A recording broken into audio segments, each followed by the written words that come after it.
After some days, while the poor widow ASIN was still in the king's prison, as the sun began to rise over the Meko Kingdom, the air and the entire village was thick with tension. The villagers had gathered in the town square, their faces etched with worry and determination. The news of King Joro's cruel order to behead the poor widow ASIN had spread like wildfire, igniting a spark of rebellion in the hearts of the people. ASIN, with her grey hair flowing freely, was dragged out of the dark, damp cell by the king's guards.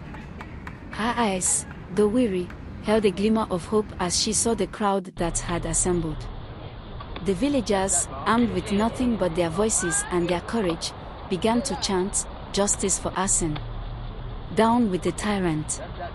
King Joro, seated on his grand throne overlooking the square, watched with a mixture of anger and amusement. He had ruled with an iron fist for years, and the sight of his subjects defying him was both infuriating and intriguing. He raised his hand to silence the crowd, but their chants only grew louder. Suddenly, a young boy stepped forward from the throng. His name was Kofi, and he was known for his bravery and quick wit. "King Joro," he called out, his voice clear and unwavering, "you may have the power to take lives, but you do not have the power to make life and to break our spirits. We demand justice for ASIN and for all those who have suffered under your rule." The king's eyes narrowed as he looked down at the boy. He said, "Who's this baby? Whose hell are you to challenge my authority?" he sneered. Kofi took a deep breath and replied, "I'm standing here as an oracle of God, and the voice of the people. If you continue to kill, torment us as you have been doing, how many will you have remaining to rule over? We the people will decide ASIN's fate. You must try ASIN. If she is guilty, we will accept your judgment.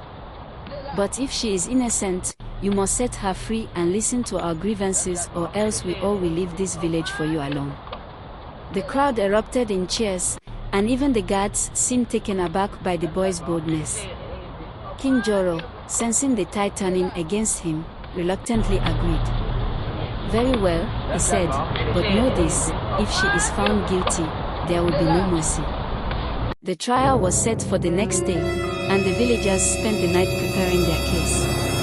They gathered evidence, spoke to witnesses, and rallied more support. ASIN, though exhausted, felt a renewed sense of hope. She knew that the people of Meko Kingdom were fighting not just for her, but for their future. The next morning, the square was packed with villagers. King Joro sat on his throne, flanked by his guards, as the trial began. One by one, the villagers came forward to testify on ASIN's behalf. They spoke of her kindness, her generosity, and her unwavering spirit. They recounted how she had helped them in times of need, and how she had always stood up for what was right.